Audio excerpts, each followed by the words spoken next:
citing family reasons. So that's the newspaper headlines here in the UK, or should I say in England. And if you did miss the debate, here's a quick highlight of what took place yesterday between, the Conservative contestants, Lizz Truss and Rishi Sunak. Interesting. Are you ready for this? Yes, I am. Yep, absolutely so. Is now the right time to cut taxes? Everybody thinks that putting up taxes at this moment is going to hurt the economy. You can't put up taxes and get growth. If we follow Rishi's plans, we are headed for a recession. You promised almost £40 billion. It's not moral to ask our children to pick up the tab for the bills that we're not prepared to pay. In the first 2 years, when you are Prime Minister, what changes will people see to you, Prime Minister Sunak, on levelling up? Manufacturing businesses across the country, what they tell me they need is that they want tax cuts on business investment, because they want to invest in more equipment, in machinery. What I would do immediately is put in new low-tax investment zones with simplified planning so we could get on with building and we could get on with those new projects. I'd keep corporation tax low to attract investment from around the world. Would you be prepared to deploy the Royal Navy to the Black Sea to protect those grain I am not supplies that were prepared. needed? I am not prepared for the United Kingdom to become directly involved in the conflict. No, I think actually we should take a step back and recognise that we've put together one of the strongest set of economic sanctions that the world has ever seen, and that's really hampered Putin's war effort. Now about the tone of this campaign, because it has already become very personal, hasn't it? I am looking at your earrings, Lizz Truss. There's talk of how much they cost in the press today. I don't know if they're the ones you're wearing, but £4.50 was the figure that was being bandied around. Your suits and your shoes, which were apparently much more expensive.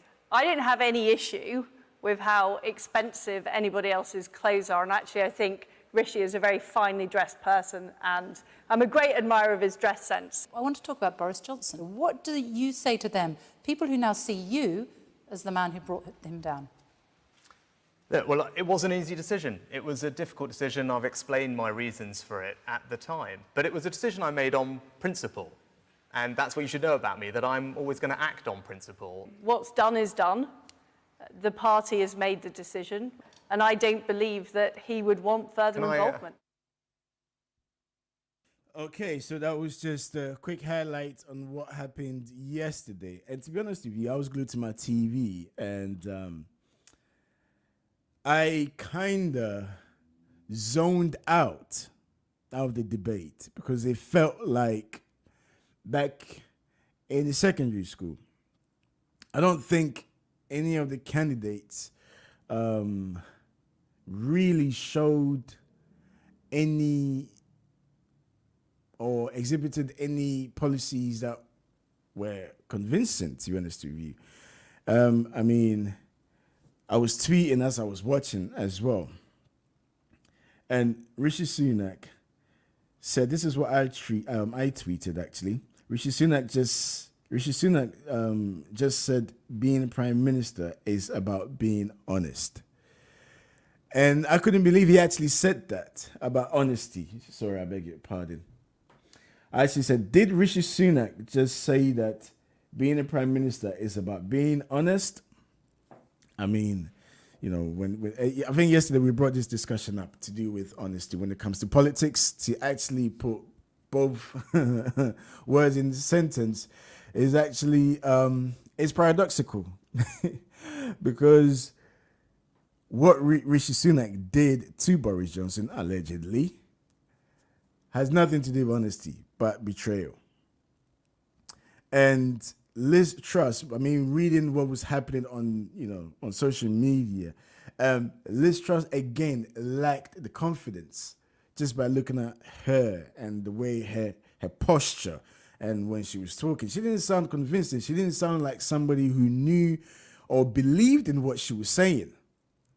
If you're trying to sell me something, you've got to believe in it. To me, Lizz Truss didn't come across as she believed in what she was actually trying to sell to the British public. And Rishi Sunak, on the other hand, just kept interrupting Lizz Truss. And I think he was trying to overpower Liz Truss, and the comments on social media was actually funny. Twitter, to be honest with you, was and people, people were saying, would he just give her time to talk?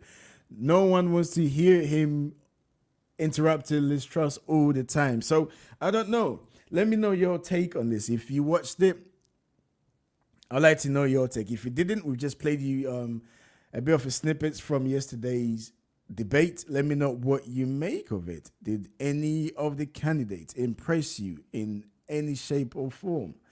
The number you need is 0203-735-8820. But now let's speak to Awuah. Awuah is a Conservative member. Awuah will be voting. Awuah is part of the 1,600 Conservative members who will be electing the new Prime Minister. So Awuah, yesterday we had the opportunity to listen to both candidates, the first live debate. Mind you, Awuah is the editor and publisher of theorganizer.net and also a Conservative member. Awuah, did any of the candidates, who impressed you more, should I say? Yeah, good morning, Jones, and thank you for having me. And to be frank, before I go to the interview, the debate itself, I just want the people to know that this debate, I don't think was necessary. It's just a waste of time, waste of money, and waste of people's energy, because we, as far as we are concerned, we've made up our mind. So no matter what these people say or what policies they bring, we know what they stand for. So I don't really support this debate. Okay, that's the first thing.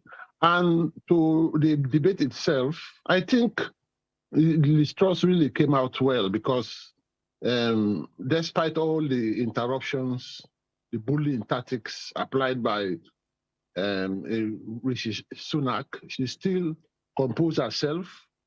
She just kept quiet while Rishi is interfering, talking beyond his minutes, the time frame, but she still composed herself and explained her policies, even though it was difficult for her, because being interrupted when you are talking and your thought flow is being interrupted, it's not really good. But beside all that tactics, the bullying tactics by Rishi, I think she did well. She really came out well. And it's not good really for Rishi, because as a prime minister, we expect you to listen. You have to listen to the opponent. And even when the BBC and Lady Sophie was trying to tell him, your time is finished, he was still talking as if it's like somebody under pressure. It just shows that he's not fit to be a prime minister. So I mean that was evident in the debate. I don't know who advised him to be that. I'm sure they would have known that Liz Truss, she said it herself. She's not the best speaker, public speaker. But what she does do is, when it comes to her job, she knows how to deliver.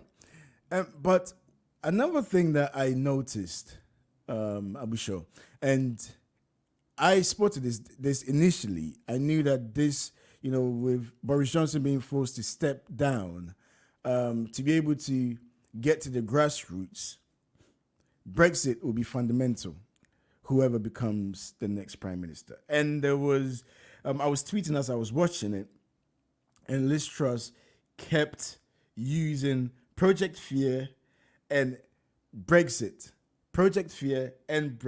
to try to appeal to Brexiteers.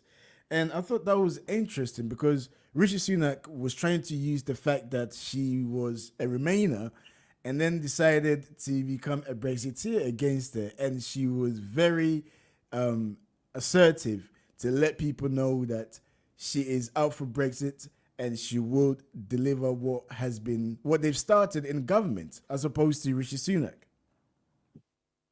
Yeah, I think that is a fair point. I think it's true that Rishi started as a Brexiteer, he voted as a Brexiteer, and Liz Truss, on the other hand, was a Remainer and she voted as a Remainer. But from since 2016, when this thing happened, this Brexit voting, we have seen a serious transformation of Liz Truss. She has moved away from that Remainer stage to now becoming a real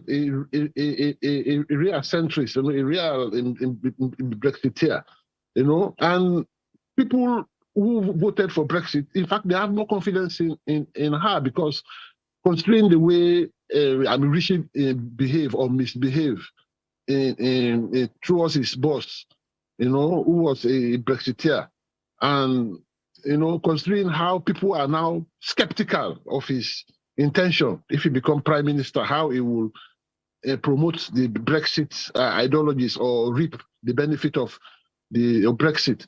It shows that Rishi has lost that confidence, despite being a Brexiteer. So Liz Truss, now a converted, a real Brexiteer, I think people believe in her.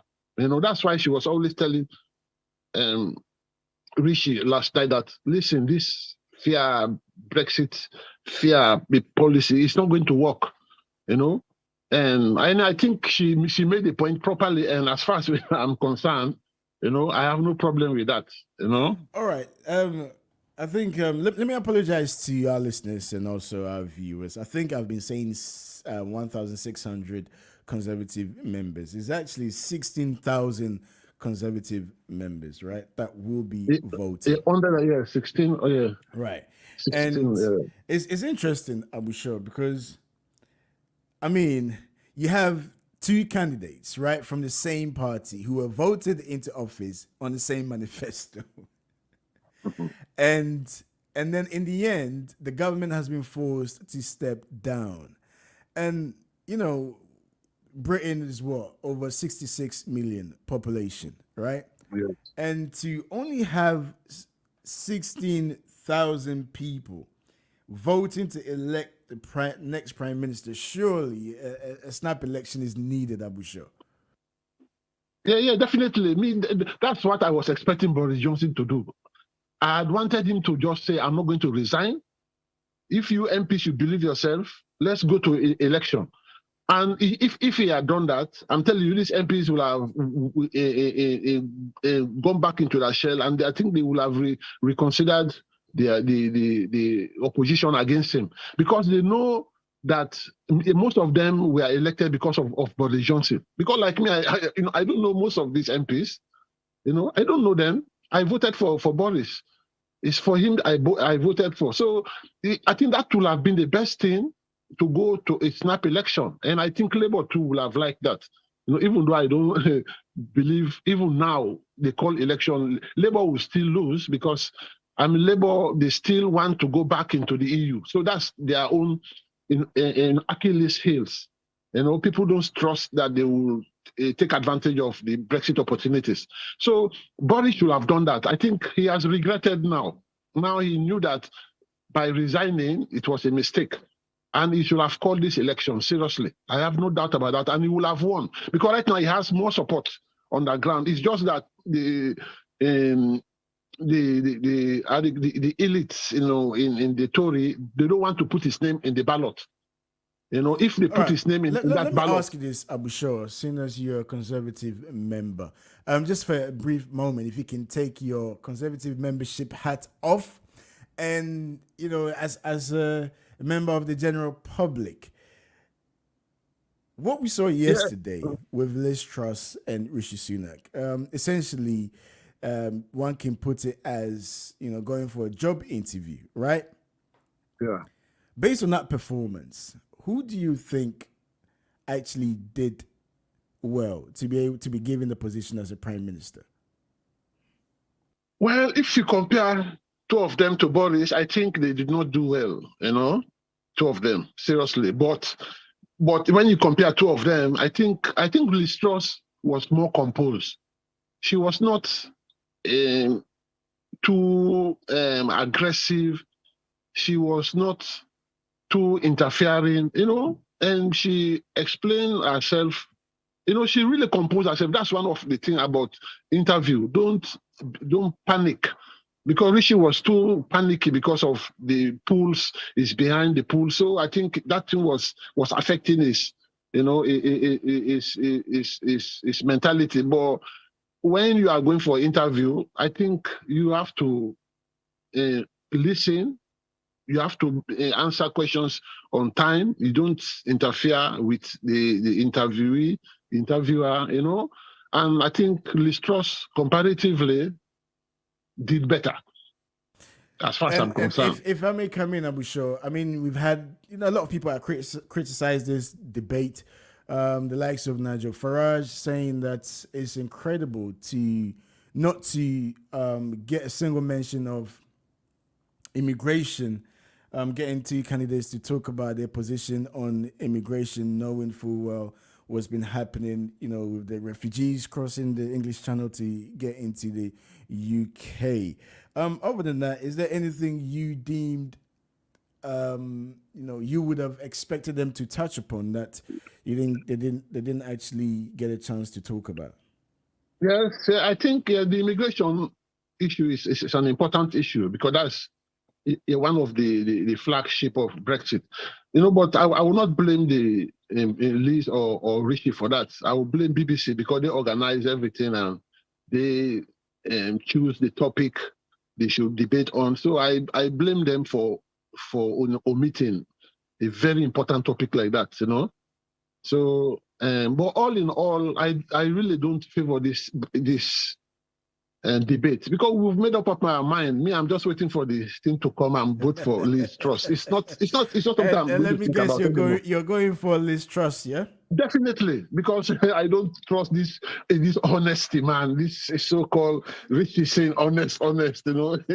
It's just too ridiculous, All right, Awuah, thank you very much for joining us. Always a pleasure to talk to you, Awuah. Yeah, thank you, man, for having me. Okay. Thank you. So that was Awuah. Awuah is the editor and publisher of the Organizer.net. It's an online publication. Make sure you do check it out. Let me hear your take as well. 0203-735-8820 or 0203-286-0185. Who stood out to you? Who impressed you the most? Both candidates, Lizz Truss or Rishi Sunak. One of these candidates will become the next prime minister. Now, I think by the 5th of September, we will know who's going to take the mandate from Boris Johnson. I mean, as I was saying, I zoned out because it lacked something. I can't really put my finger on it. There was something that this whole debate lacked. And, I mean, Awuah is in favor of Lizz Truss, and I understand Awuah's position. I think he wants some form of continuity from Boris Johnson. Mind you, both candidates did serve in Boris Johnson's cabinet. However, Rishi Sunak resigned, whereas Lizz Truss stayed on to the end, really. And I think from the people, conservatives, the grassroots levels, what they want is a continuity because Boris Johnson won by a landslide when he went to the elections. And many people are angry, such as Awuah, the fact that Rishi Sunak already was planning his prime ministerial ambition last December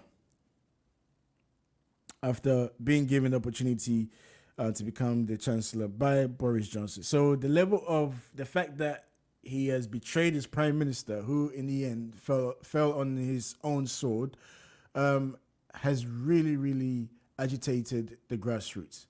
But then I keep saying it, there's no such thing as trust in politics, So it's very difficult how Rishi Sunak will be able to connect with the grassroots. And I mean, look, I feel bad for Rishi Sunak because a lot of the times we, when I say we, the general public, I think there's this anti-rich, right? And of course, it's based on the system, the whole capitalist system. and how the rich don't pay taxes or pay less taxes, or the non-doms, or have businesses outside, you don't pay taxes. Right. So you get this whole, approach to people that are rich. You get really negative, let's say, should I say negative energy towards the rich. And I think in his defense, in his approach to try to connect with the average person, the working class, right? This is Rishi Sunak here. I think there was a level of emptiness. And I think in as much as he tried so much to let people know his parents came here, with nothing and was able to build something and make something of themselves, that should be celebrated. And I agree, it should be celebrated. And I think he kept going back to where he was from, Southampton, his hometown, where he grew up. But let's be honest, mate, how many years ago was that? Do you know what I mean? You don't go to the shops to buy bread yourself anymore. You don't. Clearly you don't. But this is what I think anyway. I just feel like there's a slight disconnection between Rishi Sunak and the average man, the working class. That's what I think. You couldn't, in as much as you want to be open to him, and that connection wasn't there. People vote for leaders based on a number of reasons, not necessarily on the ideas or policies. Some may be their approach. Some may be the way they look, the way they're able to connect with people. Okay, so it's not necessarily just down to policies. If it was down to policies, then we'll probably, we'll not be getting a lot of prime ministers whom I will not mention their names, right? But I just think that side, Rishi Sunak lacked. On Liz Truss's side, she seemed, for me, and maybe, Abu Shah might disagree with me, but she just seemed a bit inept, or no, I wouldn't say inept, out of her depth. She just didn't come across as convincing. She didn't come across as convincing. If you look back during the time of Boris Johnson, and I think it was Jeremy Hunt, and Boris Johnson, Johnson is a big guy. He's a big fellow. So he's got that presence. Nevertheless, I didn't see that type of presence with these two candidates. There's still something not there. And you can even compare that to that of Keir Starmer. There's still something not right about Keir Starmer that, when you watch him, I don't know whether it's that whole prime ministerial, authoritarian. I don't know, but it's just something lacking. I can't quite place my finger on it. Maybe you can. Let me know. 0203 735 8820 or 0203 286 0185. Alternatively, you can call the mobile line on 0778 793 9958. Let me know what you think. And I think earlier I was saying that 1,600 conservative voters are going to be the ones that would vote, but that's not the case at all. That's not the case at all. It's actually 160,000 conservative voters, right? 160,000 conservative voters will vote to elect a new prime minister. Let me know your take. Rishi Sunak, are you Team Rishi or Team Truss? Let's find out. We're going to take a quick break. When we come back, I'll read some of your messages that have come through. Keep them coming. And we're live. We're streaming live on Facebook and on YouTube as well. It is gnradiouk.com. If you want to listen online or if you listen on YouTube, it's the same handle, GN Radio UK. We'll be back right after this. When you thought you seen it all, but no, this is the height of it. London, wake up as the maestro, Mr. Music Man, the legendary Kojo Entry with Ketche and the Davison Band UK. Live concert in the UK. This is happening live on the 30th of July, 2022. Time 7 p.m. to 2 a.m. Hosted by The Force. DJ on deck, DJ TQ. Location, Gaumont Palace, Dominion Center, the Broadway High Road, Wood Green. N226DS. Performing live, we'll be having a surprise guest. Anticipate, come and witness history in the making. Tickets available online at www.kojoentry.eventbrite.co.uk. Remember, this is sponsored by Unity Link Money Transfer Media Partners. For more info, contact 077-288-76027 or 075-2552-48643. Kojo Entry with Keche and the Davison Band UK live in concert. UK is powered by Davison Band and Desire Enterprise UK. So my guy, you have to there, eh? It's a legendary thing, my lad, me tell ya. Yeah. It's the anthem.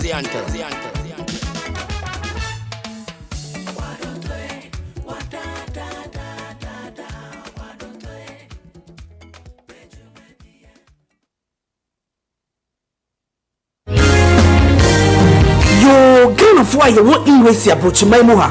Ya sweedy. Yenye emrenim for when akwatari wo emrenimu. A poto kasemu ye kase a lawyer for entimi no mo. Mumiyem for immigration in seminar enko dan wo mo. Fortwell solicitors emrenimu akuku draw for. So what's na ha che? Ombe boa wo ma wonsa kan wo krata. Na sweedy e dron so a eyo mo kokokra. Eba ni nipa sitinemu ani adwuma mu nsem bia. Omo dimu akotene pa. Omo wo mre di mani pa bia. Na de ni kan wo mu poni say no consultation fee. Fortwell solicitors always puts our clients' needs first. We specialize in all UK visa applications, detention and deportation cases, student and work points-based work permit applications from both UK and abroad. Fortwell solicitors also deals with long residence and human rights applications outside the immigration rules. Don't wait till last minute. Fortwell solicitors is located at Unit 1, ground floor, Katrina House, 58 Clarendon Road, London, N80DJ. Nearest tube station, Tempark Lane and Wood Green. Overground, Holmes Station. Buses 41 to Archway and 144 to Maswa Hill. For more info, call 0203 3257 030. Call our 24-hour line on 0754 8701 011. Website www.fortwellsolicitors.com. opening hours Monday to Friday 9:30 to 5:30 p.m. Thursday beyond so young Milton Keynes. Fortwell solicitors is regulated by SRA. Fortwell Solicitors.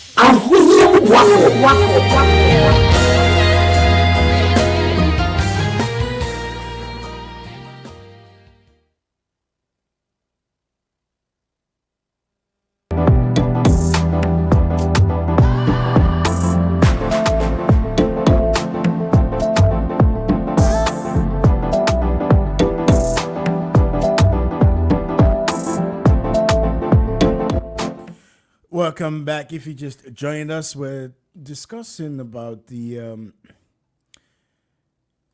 Conservative live debate between two Conservative candidates, Lizz Truss and Rishi Sunak. These two candidates are vying to become the next Prime Minister of the United Kingdom. And we spoke to Abu Shah. Abu Shah is suggesting that, well, his position hasn't changed. The fact that the grassroots will vote for Lizz Truss simply because Rishi Sunak betrayed Boris Johnson. And I mean, you get the feeling that this is what the Conservative members feel. I think it was the BBC that did an interview a couple of days ago. They went to one of Conservatives' strongholds, a constituency that voted massively for Boris Johnson. And, you know, people were really upset with Rishi Sunak that he betrayed Boris Johnson. He betrayed Boris Johnson. And I think if we know Boris Johnson, he's not gonna keep quiet. I know Boris Johnson would say something. We're just sitting down waiting. It would be good to know what you thought of the debate. Who stood out for you? Who's the person that is more qualified to become the candidate? I mean, to turn out to be the Prime Minister of Great Britain. All right, a few text messages have come out, have been popping up on my screen. I will read your text messages. Don't worry, I will read them, I promise you. But I just want to remind our listeners again about what happened yesterday. Are you ready for this? Yes, I am. Yep, absolutely so. Is now the right time to cut taxes? Everybody thinks that putting up taxes at this moment is going to hurt the economy. You can't put up taxes and get growth. If we follow Rishi's plans, we are headed for a recession. You promised almost £40 billion. It's not moral to ask our children to pick up the tab for the bills that we're not prepared to pay. In the first 2 years, when you are Prime Minister, what changes will people see to you, Prime Minister Sunak, on levelling up? Manufacturing businesses across the country, what they tell me they need is that they want tax cuts on business investment, because they want to invest in more equipment, in machinery. What I would do immediately is put in new low-tax investment zones with simplified planning so we could get on with building and we could get on with those new projects. I'd keep corporation tax low to attract investment from around the world. Would you be prepared to deploy the Royal Navy to the Black Sea to protect those growth I am not supplies that are prepared. needed?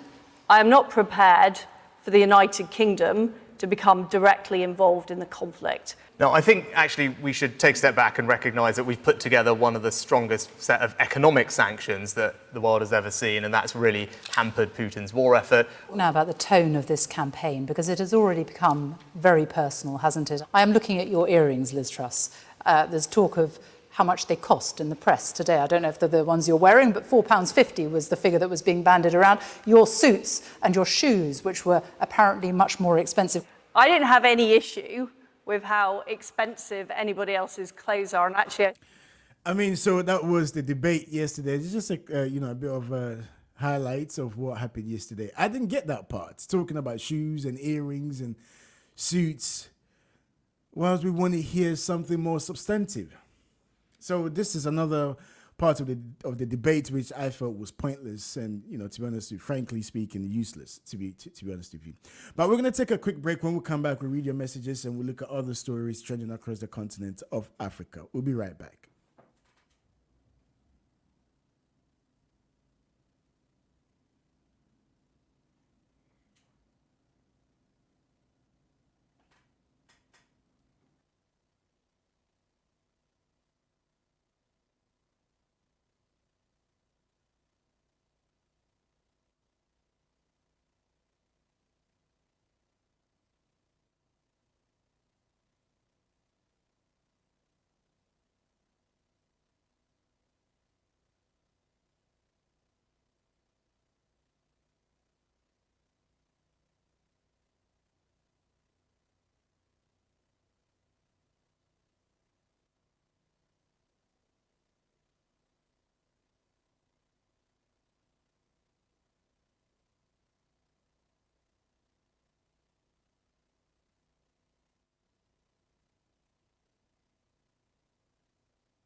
Welcome back to the program. Yesterday, we did mention that Tunisians will vote on their constitution, drafted by the leader, Kais Saied.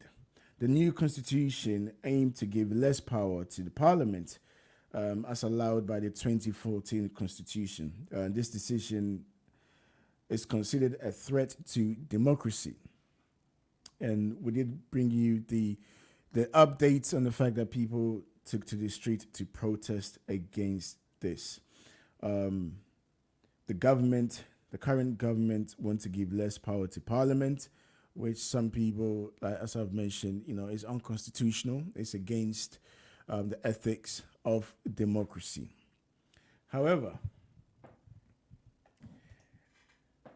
the referendum took place yesterday, and the turnout was more than anticipated, was more than expected. Let's take a quick listen to this report from African News, and when we come back, we'll continue with our discussion.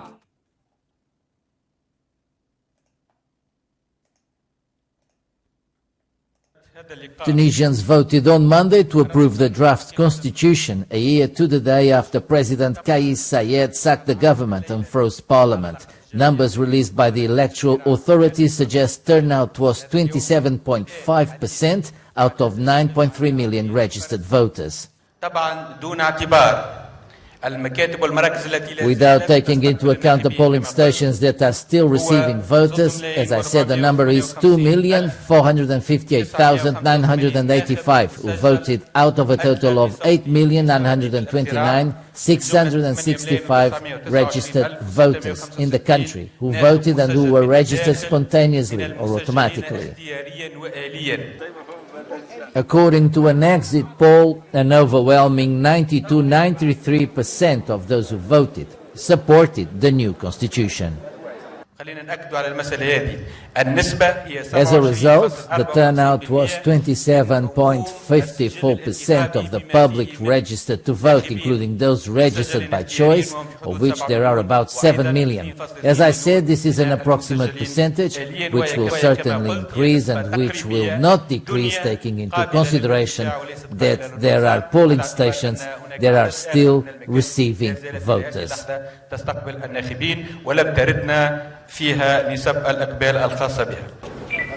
Observers claim that turnout on the day was higher than expected, showing that Saied continues to enjoy personal popularity almost 3 years into his mandate.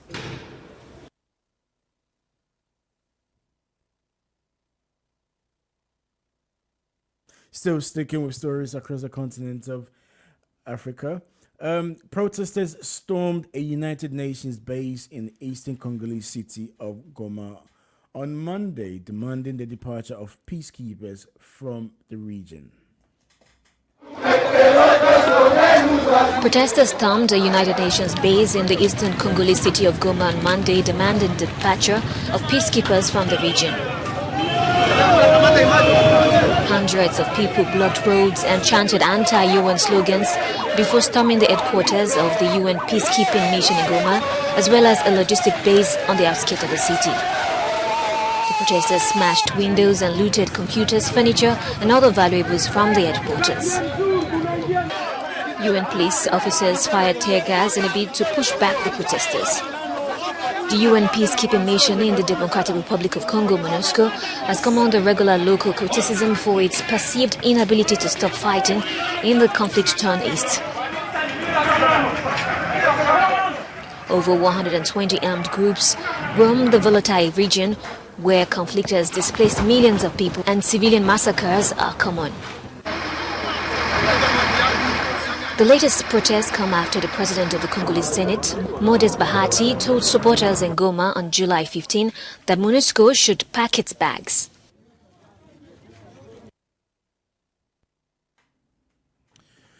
Now, also,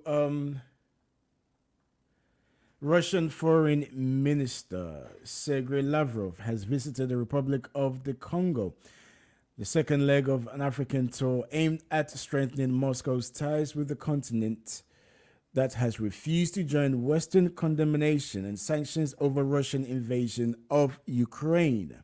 African countries, which have tangled legacy of relations with the West and the former Soviet Union, have largely avoided taking sides over the war in Ukraine. Many imports Russian grain and increasingly energy, but also by Ukrainian grain, and benefits from Western aid flows and trade ties. Africa is also being quoted by the West this week. The French President Emmanuel Macron due to visit Cameroon, Benin, Guinea-Bissau, and U.S. Special Envoy for the Horn of Africa, Mike Hammer, on his way to Egypt and Ethiopia. Lavrov has already visited Egypt and will head from Congo to Uganda, then Ethiopia, where African Union diplomats said he had been invited ambassadors for several member states to a private meeting on Wednesday, dismaying Western donors. An invitation letter from the Russian ambassador to Ethiopia and the African Union, sent to a member of African ambassadors and seen by Reuters news agency, said the goal of the meeting was to deepen cooperation between Russia and African states. So that's interesting. The war on Ukraine, I mean, I don't know if this is going to turn out to be like, the Cold War, God forbid, but I'm talking more about the ideological side of it as opposed to the Vietnam War, so to speak. So as you can see, the political figures, the big fish in the international system, finding ways to maneuver. And again, everyone is heading towards Africa. It comes as no surprise, really, because Africa has always and will always remain the place for the Western to always try to influence. Now, let's move across to Ghana. Ato Forson has accused government of printing money without approval. Dr. Kaseo Ato Forson, a former deputy finance minister, has alleged that the government, through the Bank of Ghana, has printed the amount of 22 billion Ghana cedis in the new currency notes without parliamentary approval. According to him, the new notes were printed between January and June 2022 on the order of the government, acting through Finance Minister Ken Ofori-Atta. Ato Forson said the important information is hidden on page 97 of the Appendix 2A of the mid-year budget under the section of Bank of Ghana. Now, let's listen to him and what he's trying to convey here. They have printed 22 billion Ghana cedis fresh money without the knowledge of Parliament. Colleagues, I am saddened. No wonder inflation is galloping. No wonder that our reserves position is dwindling. Because when you create a new money out of the thin air, what happens is that inflation will go up. And obviously, again, because it's a new money, you will end up losing your reserves because there will be new consumption. I am surprised that in the minister's statement, he failed to alert all of us that he has encouraged the Bank of Ghana to print new money worth 22 billion Ghana cedis, only for us to see it in this document. And you can see it in the media review document, page 97, Appendix 2A. And the Bank of Ghana, they have printed 22 billion and 48 million Ghana cedis.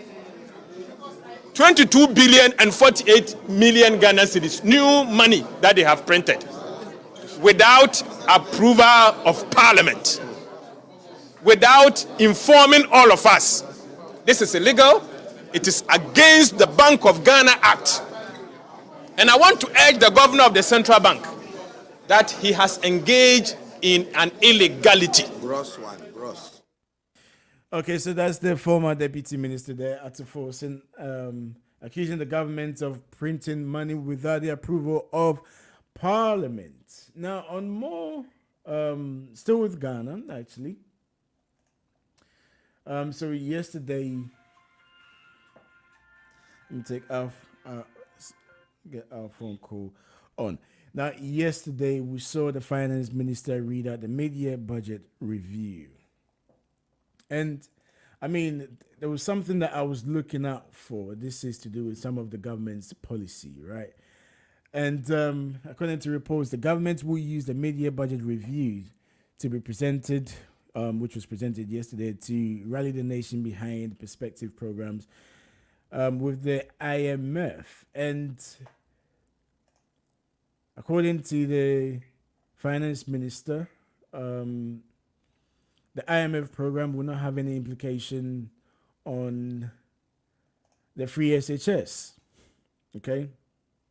Will not have any bearing on it whatsoever. And again, the finance minister was saying that yes, due to the global economic challenges, it has had massive impact on Ghana's economy. And he went on to say within 2 years, the government will be able to revive the economy, Ghana's economy. Joining us on the phone is Mr. Kit Yosin, chairman of the Progressive People's Party, UK and Ireland. Mr. Yosin, thank you very much for joining us. It's my pleasure. Yesterday, the finance minister was saying that, yes, the government is aware of the hardship that Ghanaians are facing, but will be able to revive the economy within 2.5 years, Mr. Yosin.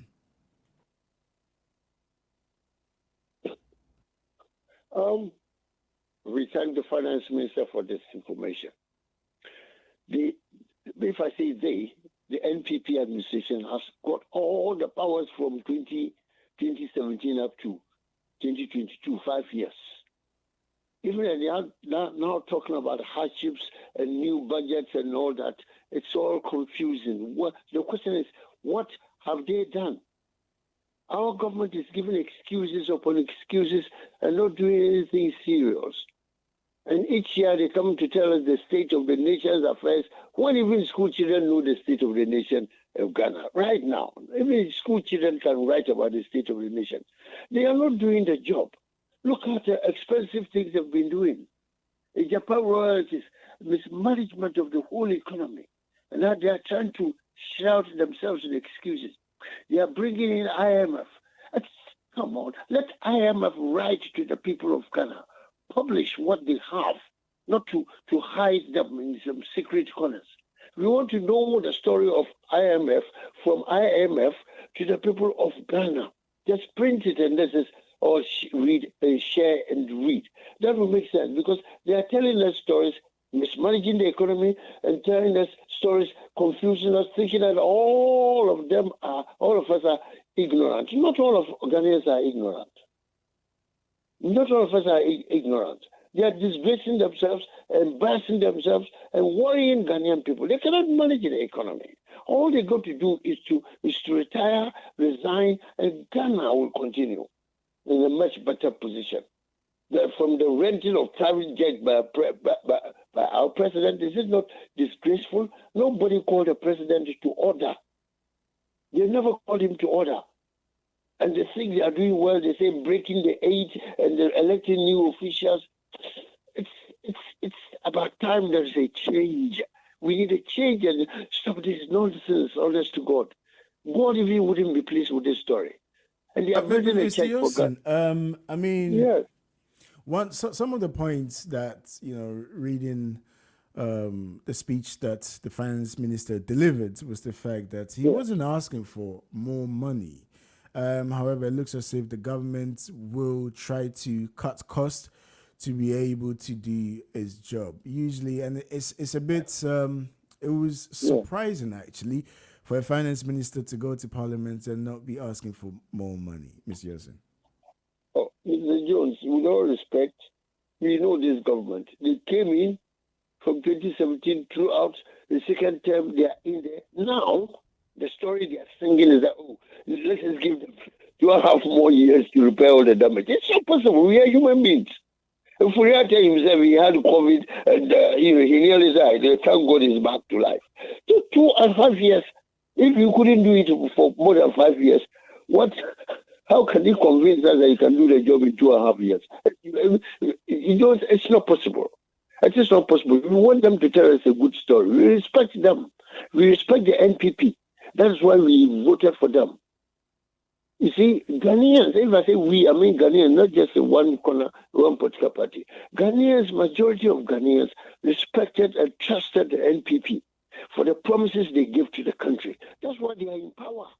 For the second term, they are messing about, confusing themselves until they go out. That's what's going to happen. But we don't want to see bad stories. We want to hear good stories. Excuse me, I wouldn't say they are hopeless or useless, but they are more than that. Worse than hopeless or worse than useless. They haven't done the job. 2.5 years, I'm sorry, they cannot do it. Unless Jesus Christ comes to support them, they can't do the job. Then the cheek of it, they are building a church which God is not coming to even visit anyway. And all the money is going there, waste of money. In building a church for God, God knows what they are going to start to preach there. It's not going to happen. We are doing wrong things, It's very sad for all of us in Ghana. The fact that we are not in power doesn't mean we are stupid. We don't want any problem. If it's any other South American company, there would be some brutal uprising and all that. We don't want that. So, Mr. Yossi, you're telling me there's nothing that stood out for you in this particular budget review? I mean, listen, I'm like you said, I'm very skeptical about the promises, because I think it was just January or February that the finance minister said Ghana would not seek an IMF bailout, which he actually addressed in this budget review, right? Which he actually addressed. In the end, Ghana ended up seeking IMF bailout. So on the matter of trust or taking their word for, taking their words for what they're actually trying to do, yes, is debatable. But the fact that policies such as free SHS will not be affected, some social interventions will not be affected as a result of the IMF bailout. Don't you think, in a way, the government is trying to put right where it's gone wrong? No, see, because they are being dishonest with the people of Ghana. I've said it several times that the policy, the free introduction of the free HSS is of the Progressive People's Party. We brought it in the 2012. NPP saw it, that was good. They picked it up. And they cannot handle it, Jones. They cannot handle it. That's the key words I'm using. Because we of the Progressive People's Party sat down, planned it carefully, and decided to introduce that in September 2013, assuming we won the elections in 2012. NPP picked it up, and this is what they are doing. They are messing themselves up. They're using it as an excuse. It shouldn't be an excuse. That's why I've always said, careful planning prevents pathetic performance. We PVP, we planned the introduction of the free SHS. We didn't bring it to the world, but Ghana, our Ghana Constitution made that provision of free education in our constitution. But NDC, both NDC and NPP never implemented it until we started to talk about it. They said, oh yeah, we will take it. Even for NDC, they said, no, that's out of the way. But I thank God that Leonardo picked it up. He picked it up, and they cannot handle it. So that one must not be an excuse. It's just like you buying food for your children and you make it an excuse that I feed my kids. You must feed your kids if you're a mother or a father. And what about the notion, Mr. Yossi, the notion that the country, the challenges that the country is facing right about now is down to the COVID-19 pandemic and also the invasion of Ukraine by Russia, Mr. Yossi? Yeah, Jones, the COVID they are using is a very bad excuse. They must be embarrassed because The country that must talk about use COVID is United Kingdom, USA, all the civilized countries, but not Ghana. We've been taking so much money because of the COVID, and we are still using the COVID as an excuse. Mr. The NPP finance minister, if I got his name, Domelevo, if I got the name right. The NPP finance minister, Kenneth I beg your pardon, NDC. What did he not say?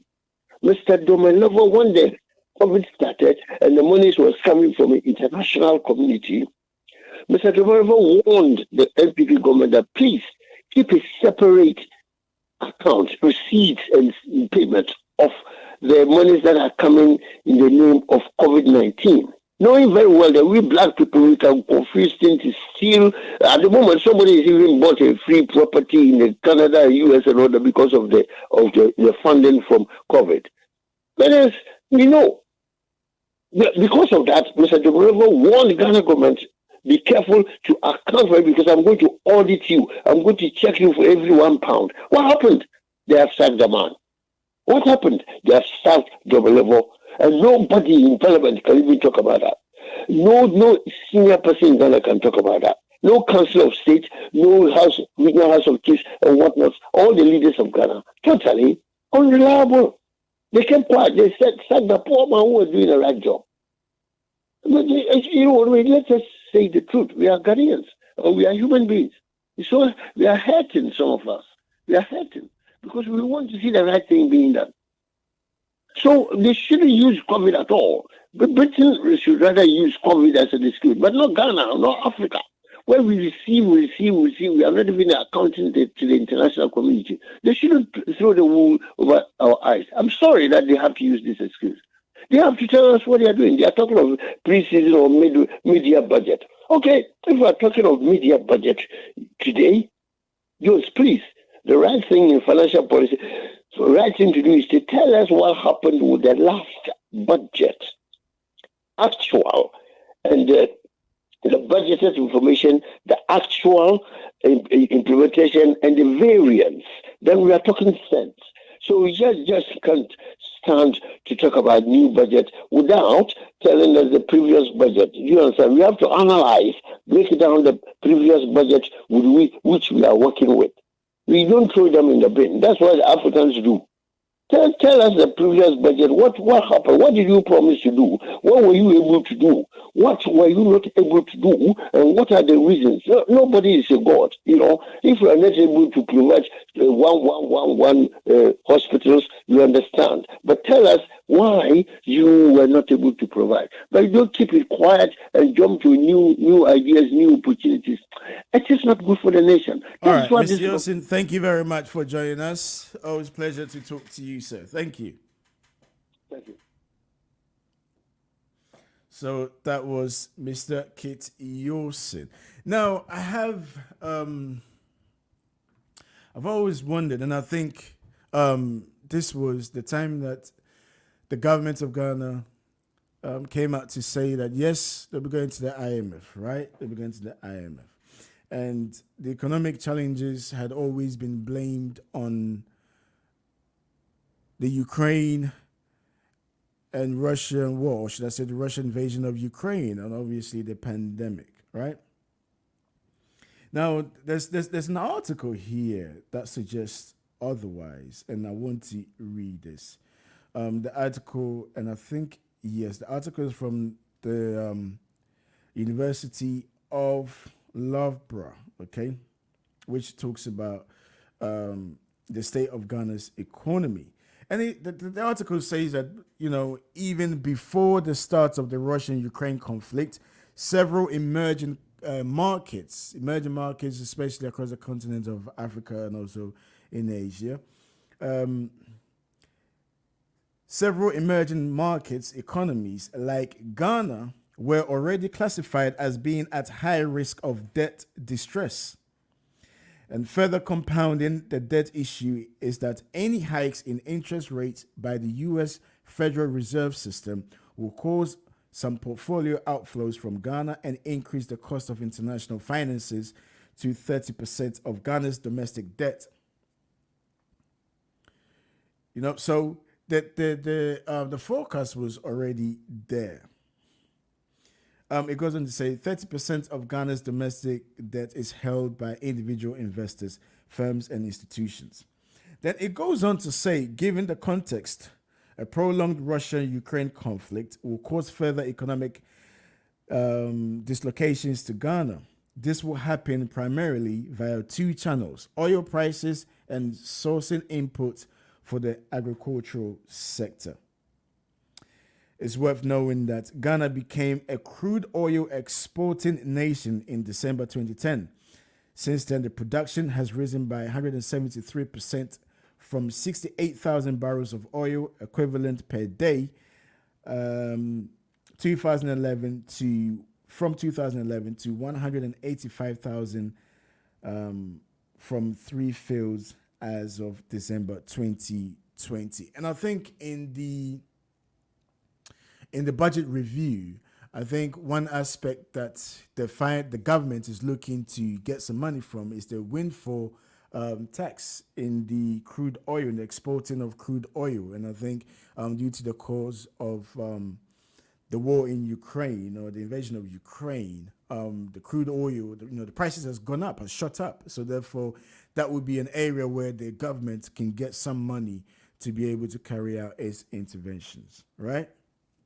Okay, it's worth noting. So I think we need to realize that, the narrative of, due to the war in Ukraine, causing havoc to the economy of Ghana, I think it needs to be put into context. In the agriculture sector, I think a lot of the fertilizers that the agriculture sector uses comes from Russia, or either Russia or Ukraine, one of the countries. I will double check in a minute. And of course, it will have a massive impact on the agri sector. So no one is disputing that. However, the forecast for Ghana's economy was already had already taken a nosedive. So I don't think it's substantive enough to just blame everything solely on the global challenges. We're taking a quick break. When we come back, I'll read some of your messages. I did promise to read some messages that came in when we spoke about the Conservative leadership debate. I will read that as well. We're taking a quick break. When we come back, we'll take more of your calls and read out your messages. When you thought you'd seen it all, but no, this is the height of it. London, wake up as the maestro, Mr. Music Man, the legendary Kojo Entry with Keche and the Davison Band UK. Live concert in the UK. This is happening live on the 30th of July, 2022. Time 7 p.m. to 2 a.m. Hosted by The Force. DJ on deck, DJ TQ. Location, Gaumont Palace, Dominion Center, the Broadway High Road, Woodgreen, N226DS. Performing live, we'll be having a surprise guest. Anticipate, come and witness history in the making. Tickets available online at www.kojoentry.eventbrite.co.uk. Remember, this is sponsored by Unity Link Money Transfer Media Partners. For more info, contact 077-288-76027 or 075-2552-48643. Kojo Entry with Keche and the Davison Band UK. Live in concert. UK is powered by Davison Band and Desire Enterprise UK. So my guy, you are fidel there, eh? It's a legendary thing, my lad, me tell ya. Yeah. It's the anthem.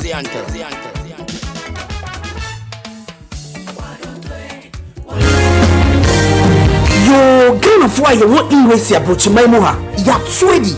Yenye emrenyimfo a won akwadare wo emrenimo a poto kasa mu ye kasa a lawyer for entimi nuanom mumyemfo ye immigration ensem nyina enko dan wo mo Fortwell solicitors emrenyimo akuku drofo se watna ha che ombebua wo ma wonsa kan wo krata na se wedi edonso a eyom kokokra eba ni nipa sitinam oni adwuma mu nsem bia omudim akotene pa omu wo mre di mani pa bia na de nika wo mu poni se no consultation fee. Fortwell solicitors always puts our clients' needs first. We specialize in all UK visa applications, detention and deportation cases, student and work points-based work permit applications from both UK and abroad. Fortwell solicitors also deals with long residence and human rights applications outside the immigration rules. Don't Don't wait till last minute. Fortual Solicitors is located at Unit 1, ground floor, Katrina House, 58 Clarendon Road, London, N80DJ. Nearest tube station, Tempark Lane and Wood Green. Overground, Holzer Station. Buses 41 to Archway and 144 to Maswa Hill. For more info, call 0203 3257 030. Call our 24-hour line on 0754 8701 011. Website www.fortwellsolicitors.com. opening hours Monday to Friday 9:30 to 5:30 p.m. Thursday, Beyonce, Young Milton Keynes. Fortual Solicitors is regulated by SRA. Fortwell Solicitors. And William Waffle.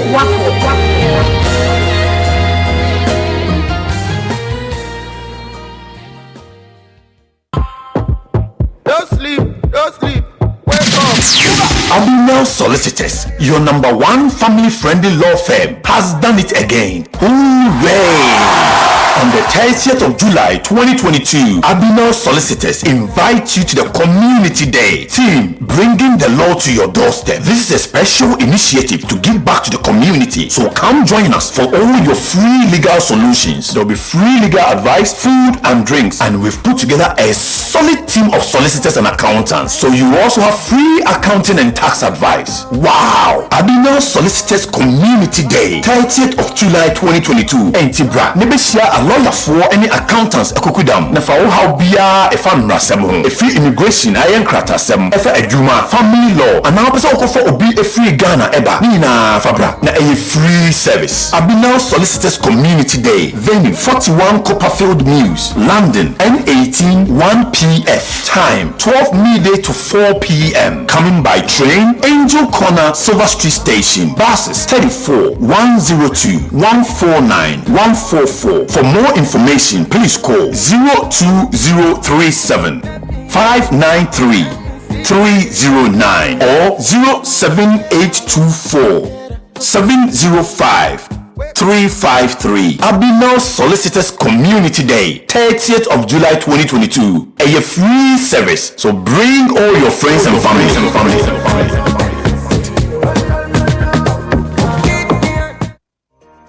The world as we know it has changed, and so have the issues affecting our community. COVID-19 and the geopolitical tensions have really made it abundantly clear that the African continent has to do more to be self-sufficient from an industrial capacity point of view.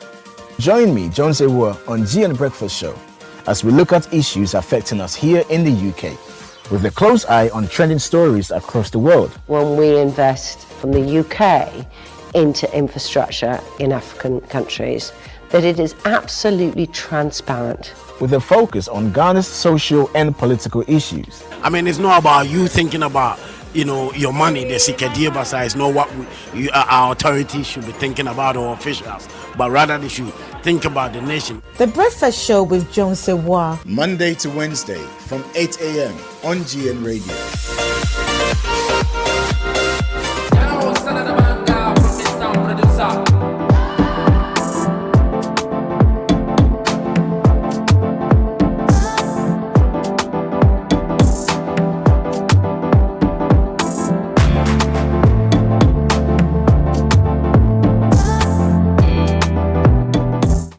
Welcome back to the program. The time now is 9:37. It is Tuesday, 26th July 2022. If you just tuned in, let me just give you a brief of what we've been discussing this morning. So yesterday, both Tory candidates, Lizz Truss and Rishi Sunak, went head-to-head on a first televised debate, vying for the position to become the next prime minister of this country. 160,000 Conservative members will vote to select the new prime minister, somebody to replace Boris Johnson. We had on Abu Shah. Abu Shah is the editor and publisher of theorganizer.net to discuss this particular debate and what transpired. And I did ask many people to send in messages, and I have received a few messages here that I would like to read out. This is from James. James is saying, Jones, no one stood up for me. I don't vote Conservative anyway. However, I feel like there needs to be a snap election. You can't trust Conservatives. Bear in mind, we've been in this situation for 12 years due to Conservative policies, due to Conservatives being in position. Okay. This is from Sarah. Sarah is saying, Jones, I think Lizz Truss stood up for me. Rishi Sunak tried to bully her, but she stood her ground. She was very composed and got her point across. She didn't scream or shout.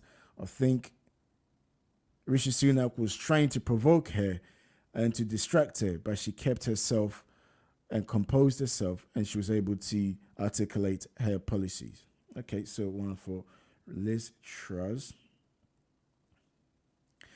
This is from Andy. Andy is saying, Jones, like your guest Abu Shah, I'm also a Conservative member and will be voting for Lizz Truss. We can't trust Rishi Sunak for what he did to Boris. But this is what I keep saying, Andy. Boris did the same thing to Theresa May. Boris Johnson was the thorn on Theresa May's side. I think he even resigned from cabinet. He was a foreign minister, wasn't he? Foreign secretary. And I think he resigned due to the fact that he didn't believe in what Theresa May was doing, the fact that she was a Remainer as opposed to a Brexiteer. Boris Johnson himself could not even make his mind up. He wrote 2 articles, one for Brexit and one for opposing Brexit. So, the notion that there's a level of trust, I don't know. With politics, it's hard to tell. It's very, very difficult to tell. This is from Aisha. Aisha saying, Jones, I support Rishi Sunak. I think what he did during the pandemic was fantastic, and as such, we need to give him the opportunity. And moreover, he will become the first ethnic minority to become the prime minister. And for that reason, he gets my vote. That's from Aisha. Aisha, I think we spoke about this yesterday, the significance of Rishi Sunak becoming the prime minister for ethnic minorities. We spoke about that yesterday. Let's look at this. This is from Lydia. Lydia is saying, it's funny, Jones, how yesterday both candidates were asked if the queue at Dover was as a result of Brexit, and they both said no. How can you trust both candidates? Okay, Lydia. Stephen saying that, Jones, this is the Conservative Party. We're in this mess because of the Conservative Party. It's been 12 years under this Conservative Party. Nothing new will come out of both candidates. I don't trust none of them, and there needs to be a snap election. Okay, we'll see if that happens. And finally, let's take one from William. William is saying, I don't support either of them. I vote for Labour, and I hope Labour will be able to capitalize on the Conservative mistakes. Going head to head against each other will only help Labour to be able to come to power. Keir Starmer is waiting to form the next government, and we will usher in the Labour Party. Okay, so that's your take on that. I've got a few messages on the issue of people of DRC storming up the United Nations office, telling them to get out of the country because of their inability to stop the conflict in Congo.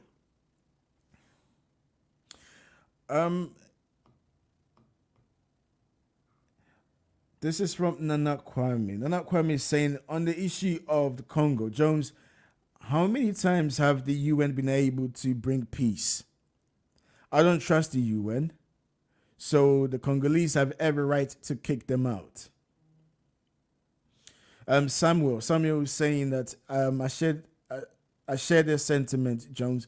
The UN, the United Nations are just there not to stop the unrest, but just there for their own selfish interest.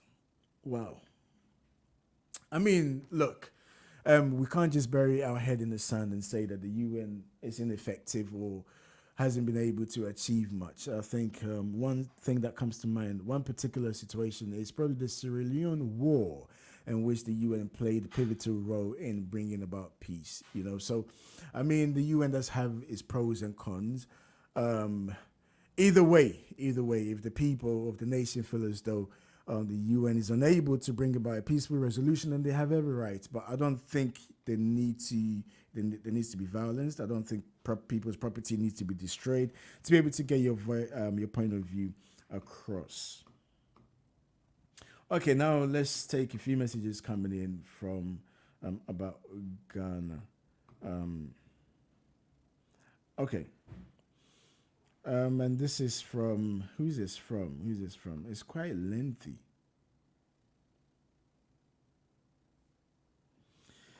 On the issue of Ghana, this is from Mr. Kit.